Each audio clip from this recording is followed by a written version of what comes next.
1 Coríntios capítulo 1, a partir do versículo 18.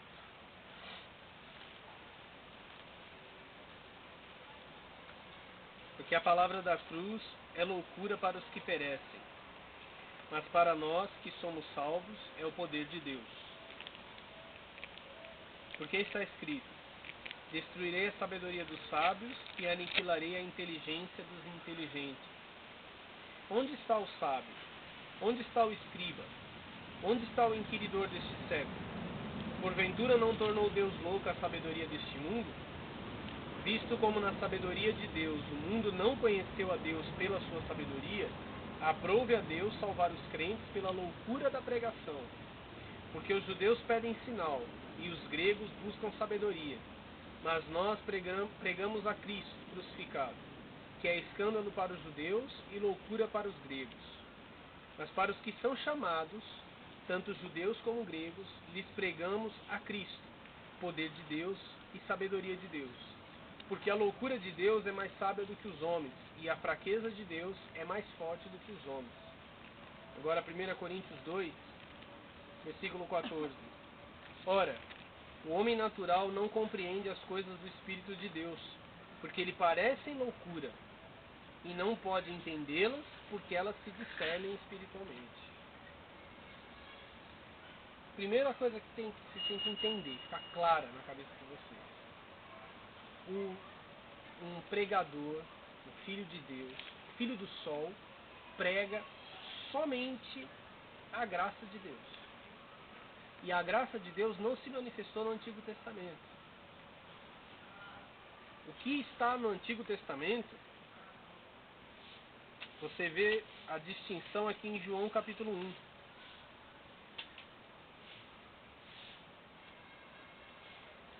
João capítulo 1.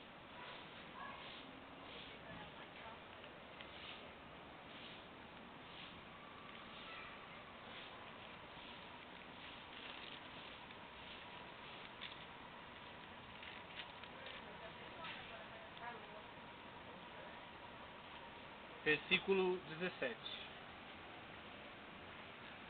Porque a lei foi dada por Moisés, a graça e a verdade vieram por Jesus Cristo.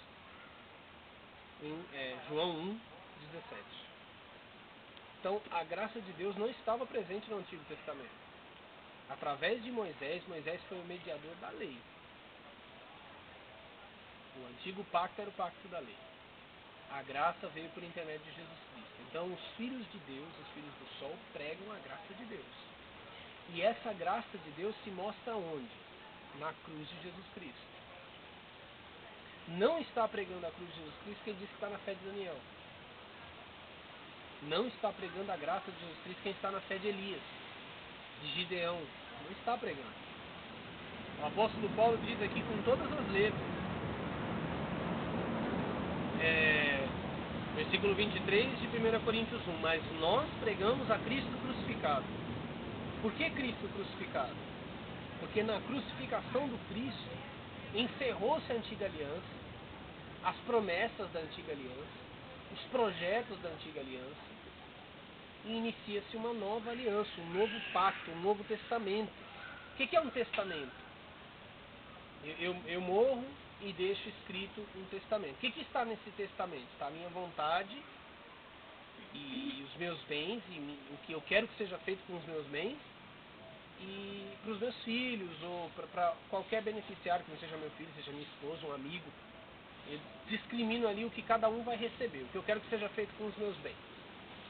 A minha vontade está no testamento. O Novo Testamento é justamente isso. A vontade de Deus, o que Ele quer que seja feito, Deus Pai, para os seus filhos. Esse Novo Testamento começa na cruz. Ele se manifesta, ele só se torna válido na cruz. Porque para que haja valor um testamento, o testador tem que morrer, não tem? E Cristo morreu, não morreu? Uhum. Então, a nova aliança começa na cruz. Então, um pregador não pode ter na boca dele a lei. Para um pregador, para um filho de Deus, não interessa a abertura do Mar Vermelho. Oh, mas um milagre espetacular, mas não interessa. A glória da antiga aliança já se apagou, já se acabou. Não interessa para um pregador do Novo Testamento, da Nova Aliança, o Davi que matou Golias. Foi uma coisa espetacular, o menininho derrubou um gigante, foi espetacular. Mas essa glória se desvaneceu, acabou-se. A glória eterna é a da cruz e da ressurreição. Então na boca de um filho de Deus está a palavra da graça de Deus, a nova aliança. Só que Paulo diz assim, os judeus pedem sinais e os gregos buscam sabedoria. É mais ou menos o que a gente vê hoje. O que busca um espírita kardecista? Sabedoria.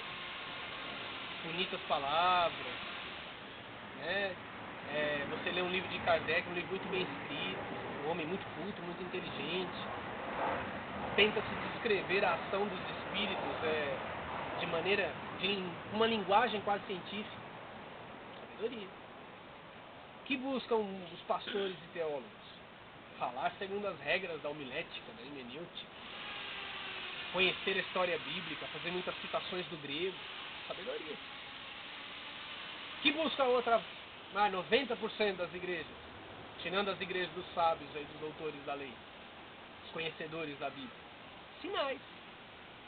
Caroço sumiu, curou o câncer, a dor de cabeça, o marido que voltou, o filho parou de usar drogas. Sinais. Os judeus pedem sinais e os gregos buscam sabedoria. Isso não mudou. Nós estamos diante das mesmas pessoas e elas pedem as mesmas coisas.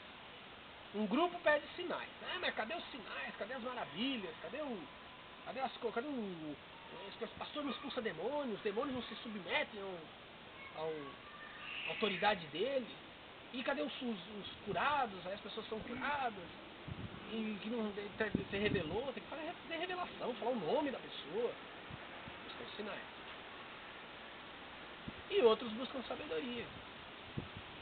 Os textos de Rudolf Bultmann, Paul Tillich, põe nas suas pregações as citações dos filósofos, gostam de falar de Marx, de Nietzsche, buscam sabedoria. Isso também não está na boca dos filhos, nem os sinais e nem a sabedoria desse mundo. Porque o que Paulo fala aqui é que o que Deus fez com a sabedoria desse mundo.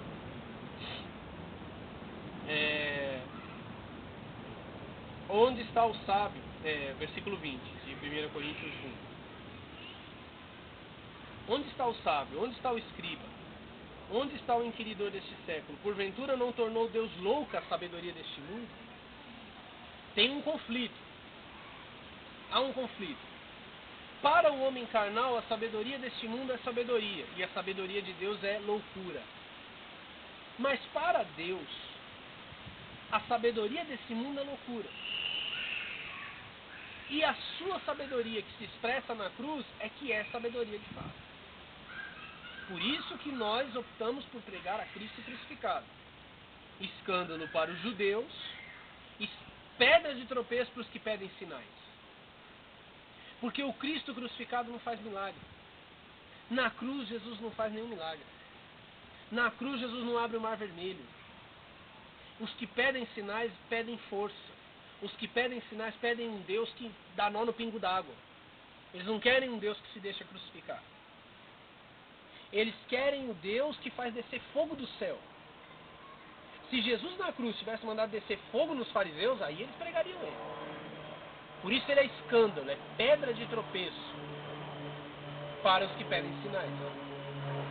E o sábio? O sábio quer falar como poeta. O sábio evita a cruz. Leia um livro do Rubem Alves, já li vários. Vê se ele vai falar da cruz. Leia as pregações de certos pastores aí que adoram a Open Theology, teologia aberta, que Deus... como é que eles falam mesmo? Que Deus o futuro está em aberto, que Deus não está controlando para poder interagir conosco. Não há cruz, não tem cruz nessa pregação. Porque se ela é pedra de tropeço para os que querem um Deus forte, para os que querem a sabedoria desse mundo na boca de Deus, ela é loucura. Nada mudou, continua sendo assim. Mas para o Filho do Sol, para o Filho de Deus, porque o Deus Sol, o Deus de quem nós somos filhos, é a face feminina de Deus de Apocalipse capítulo 12. Então somos filhos de Deus, ou deusa, e filhos do sol. Para o filho de Deus, não é assim. Mas para os que são chamados, tanto judeus como gregos, aqui está a predestinação. A pregação é feita para todos. Eu estou diante de uma multidão, estou pregando para todo mundo o quê? Cristo crucificado.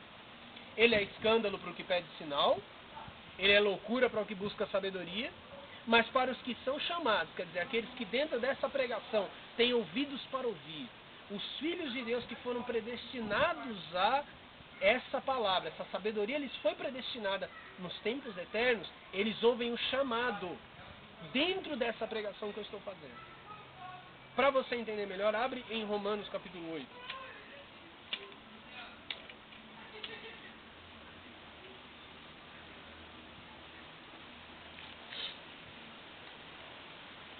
Veja só, Romanos 8,30. Vamos ler o 29 primeiro. Porque os que dantes conheceu, os que ele conheceu antes. Quando ele cita aqueles que ele conheceu antes, isso não pode estar falando da presciência de Deus, nem do conhecimento que Deus tem de todas as coisas. Não pode ser. Porque ele conheceu alguns, os que dantes conheceu, os que ele conheceu antes. Significa, quando ele fala os que ele antes conheceu, significa que houveram alguns que ele não conheceu antes. Por quê? Os que antes conheceu, também os predestinou.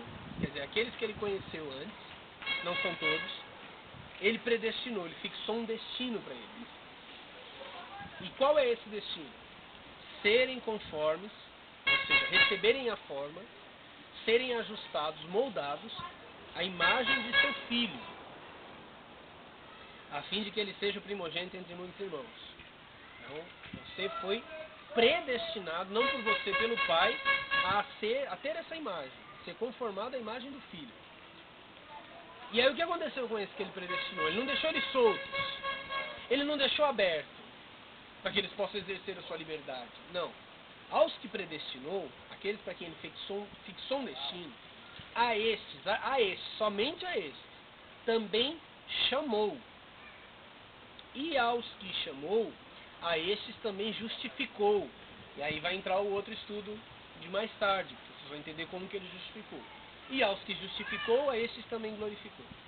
Aí você volta lá para 1 Coríntios, mas para os que são chamados, tanto judeus como gregos. Quer dizer, nesses dois grupos, aonde existem uns buscando sinais e outros buscando sabedoria, existem filhos do sol, existem predestinados. E nesta pregação que os caras, é heresia, é Satanás, isso é o demônio falando. Ele não ouve Satanás e o demônio falando. Ele não ouve heresia. Ele não ouve coisas ruins. Ele ouve o chamado. Porque veja que lá em Romanos 8,30 diz, chamou. Então esse chamado já foi feito, no passado. Chamou. Onde ele ouve esse chamado? Dentro dessa pregação, da cruz. Que é loucura, que é escândalo, para ele é chamado. Ele ouve o chamado. E para ele, para o filho, o que é essa pregação? Mas para os que são chamados, versículo 24, tanto judeus como gregos, lhes pregamos a Cristo, poder de Deus e sabedoria de Deus. Então, para esse que é chamado, a cruz não é fraqueza de Deus. Para esse que é chamado, a cruz não é loucura. Ela é poder e sabedoria. Vocês devem lembrar que no Antigo Testamento, quando a sabedoria fala, em Provérbios, ela diz, desde a eternidade eu fui ungida, que é o significado da palavra Cristo. Então, para todos, nós temos uma mensagem, Cristo crucificado, o fim da lei é Cristo, Romanos 10:4. Essa é a mensagem que nós temos para o mundo. A lei acabou. O pecado foi aniquilado. O diabo foi destruído. Os principados foram despojados na cruz de Cristo. A cédula que era contra nós foi dependurada lá. As promessas, os projetos, as profecias, tudo foi cumprido na cruz de Cristo. Nós agora estamos numa nova aliança com novas, melhores e superiores promessas. Então nós não estamos atrás daquelas promessas. Nós estamos atrás de nova esperança, uma melhor esperança.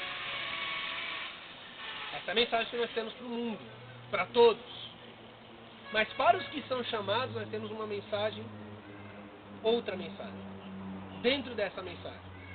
Para eles, Cristo não é o Cristo crucificado, é Cristo que é poder de Deus, força de Deus, o governante do mundo, aquele que já está sentado no trono do Pai, aquele que já abriu o livro selado, e dentro desse livro selado está nos revelando pela boca do Consolador as promessas dessa nova aliança. Nossa herança vem da boca dele, vem do livro que está nas mãos dele. E Cristo, poder de Deus e sabedoria de Deus. Nós ensinamos que no Cristo, não apenas o Cristo guerreiro, montado no cavalo branco, com a espada da palavra na boca, há a sabedoria de Deus, o Espírito, a face feminina de Deus. Quem ouve isso? Apenas os filhos, os outros não ouvem. Não ouve, é surdo. Espiritualmente ele é. Porque eu li para vocês no capítulo 2, que diz o quê? O homem natural não compreende as coisas do Espírito de Deus, porque ele parecem loucura. E não, versículo 14, e não podem entendê-las porque elas se discernem espiritualmente. Existem duas sementes, os filhos de Deus e os filhos do diabo. Os nascidos da carne e os nascidos do Espírito. Os nascidos da carne, eles vão ficar atrás de campanha, de sacrifício, de obras da carne. Os filhos de Deus vão buscar as coisas do Espírito. Para entender o que eu estou falando agora, você tem que ter nascido do Espírito. Você tem que ser Espírito. Porque o que é espiritual não se discerne pela carne. A sabedoria dos sábios desse mundo não discerne as coisas espirituais. Aqueles que estão em busca de sinais não discernem as coisas espirituais. Porque elas não se discernem pela carne, elas só se discernem pelo Espírito. Somente pelo Espírito se pode discernir o que é espiritual. A cruz de Jesus Cristo, poder de Deus e sabedoria de Deus, só se discerne pelo Espírito. Só aquele que nasceu do Espírito entende, compreende e atende esse chamado. Para os outros é loucura ou tropeço. Eles vão continuar na antiga aliança, que é a aliança da carne, dos rudimentos, das obras, do pecado, do diabo, do Deus irado, das proibições, do não toque isso, não manuseie aquilo, do guardar dias, o domingo é o dia do Senhor, o sábado é o dia do Senhor. Que eles estão na aliança da carne, das coisas que podem se pegar, das coisas que alimentam a carne. Vão usar saião, cabelão, pode cortar as pontas, pode raspar o sovaco, sabonete só neutro, não é vaidade, essas coisas. Jejum, privação de comida, né? Mortificações da carne. O que você ganha mortificando a carne? Nada. Porque a carne não afeta o espírito. É o espírito que tem que se alimentar destas promessas, que nós só recebemos da boca do Consolador. Porque só ele esteve com o Pai, aprendeu do Pai para nos ensinar. Foi assim que Jesus prometeu o Consolador. Aquilo que ele anunciar, ele vai me glorificar, testificará de mim, porque ouvirá o que eu ouvi, e vos anunciará. Pregador da graça, pregador do Evangelho, homem de Deus, como gostam de dizer por aí, só quem prega a graça. E a graça de Deus não se manifestou no Antigo Testamento, porque Moisés recebeu a lei. A graça e a verdade vieram por intermédio de Jesus Cristo. E aí há uma separação. E aí você decide se você quer ficar na aliança que 2 Coríntios, capítulo 3, chama de aliança, ministério da morte. Se você quer estar no ministério da carne, se você quer estar debaixo das obras da lei, que Gálatas 3,10 diz que aqueles que são das obras da lei estão debaixo de maldição, ou se você quer passar pela cruz de Cristo, você já nasceu depois da cruz, já nasceu livre. Você nasceu livre. Se João Batista foi cheio do Espírito Santo, e Jesus disse que João Batista foi o último profeta da lei. Se ele nasceu cheio do Espírito Santo, como o último profeta da lei, e Jesus disse que o menor no reino é maior do que ele, você acha que você tem que buscar o Espírito Santo? Você tem que subir monte, descer monte, fazer jejum, para receber o Espírito Santo, e de um domingo para o outro ele esgota? Você nasceu cheio do Espírito. Você nasceu selado com o Espírito. Sua mente é a mente de Cristo, já agora. Só que você não sabia. E não sabia porque você estava ouvindo mensagens que alimentam a sua carne. Então é ela que está forte, é ela que... São seus defeitos que estão dentro dos seus olhos. É o que você não consegue, e o ser humano consegue muito pouco, que está diante de você. Quando você ouve o Evangelho, a palavra da graça de Deus, aí você se foca no Espírito, no tesouro de Deus que está dentro desse vaso de barro. E ligado nesse tesouro de Deus, que pode tudo, nesse poder infinito de Deus, que está dentro de você, os limites caem, as barreiras caem. Você se vê como você realmente é. Espírito livre, cheio do Espírito Santo, que é a sabedoria de Deus. Escolha. Você quer viver... Você já nasceu depois da cruz, já está debaixo dos benefícios da cruz. Mas como você quer viver?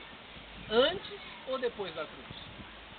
No pacto da lei, da maldição, do castigo, das trevas do Monte Sinai, ou depois da cruz, onde não existe diabo ao teu redor? Hebreus 2,14 diz que o diabo foi aniquilado. João 12,31, Jesus diz: antes de ir para a cruz, agora será expulso o príncipe desse mundo. Libertação é isso. Não é você ir para um culto, sei lá se chama culto, meterem a mão na sua cabeça, fazer você andar no corredor de sal e falar: sai cabeça, sai diabo, manifesta. Isso não é ser livre. Livre é eu pegar o Evangelho e te dizer, ó, João 12,31 diz que há 2000 anos atrás, quando Jesus estava indo para a cruz do Calvário, ele disse: agora lá, 2000 anos atrás, será expulso o príncipe desse mundo. Então, expulsando quem? Se o príncipe desse mundo já foi expulso, banido, colocado para fora, desterrado. Se Hebreus 2,14 diz que pela morte Jesus Cristo destruiu o que tinha o império da morte. Então, lutando com quem? Quem está pondo tropeço no seu caminho é você mesmo, que não aceita o Evangelho, ou que não conhece o Evangelho e cria tropeço para si mesmo. Você não tem o diabo ao seu redor, bramando como leão. O que você tem são anjos. Ministério dos anjos ao seu favor, se você estiver onde os anjos estão, no Monte Sião, não no Monte Sinai. Para terminar, eu vou ler justamente essa passagem, que está em Hebreus 12.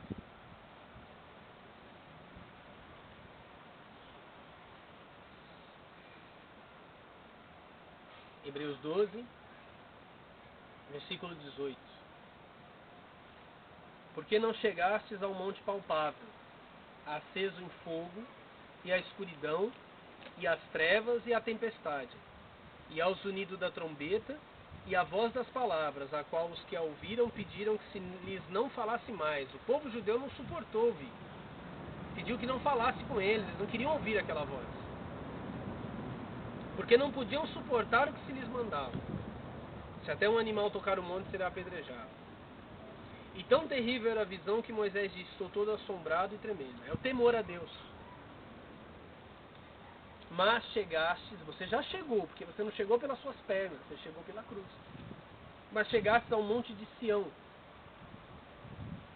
e à cidade do Deus vivo, a Jerusalém celestial, essa Jerusalém celestial de Gálatas 4, a mãe de todos nós, sabedoria de Deus. E aos muitos milhares de anjos, não é 3 ou 4 anjos, são muitos milhares de anjos. Quem está na Jerusalém celeste está junto dos irmãos, que você é anjo também. Aos muitos milhares de anjos, a universal assembleia e igreja dos primogênitos, que estão inscritos nos céus. Já pensou, você vai para o culto, você vai aceitar Jesus. Aí você vai lá na frente para aceitar Jesus, aí o pregador fala: ai Deus, escreve o nome dele no livro da vida. Seu nome está escrito já no livro da vida, é o que fala Apocalipse capítulo 13. Os que adoram a besta são aqueles cujo nome não está escrito no livro da vida do Cordeiro, que foi morto desde a fundação do mundo. Por isso que os eleitos não são enganados. Você pode ter sido enganado até agora, mas a partir do momento que você ouve o Evangelho, você não é mais. Estão escritos nos céus, e a Deus, o juiz de todos, e aos espíritos dos justos aperfeiçoados. Esses sim, esses justos aperfeiçoados são Abel, Abraão, Davi, Jefté.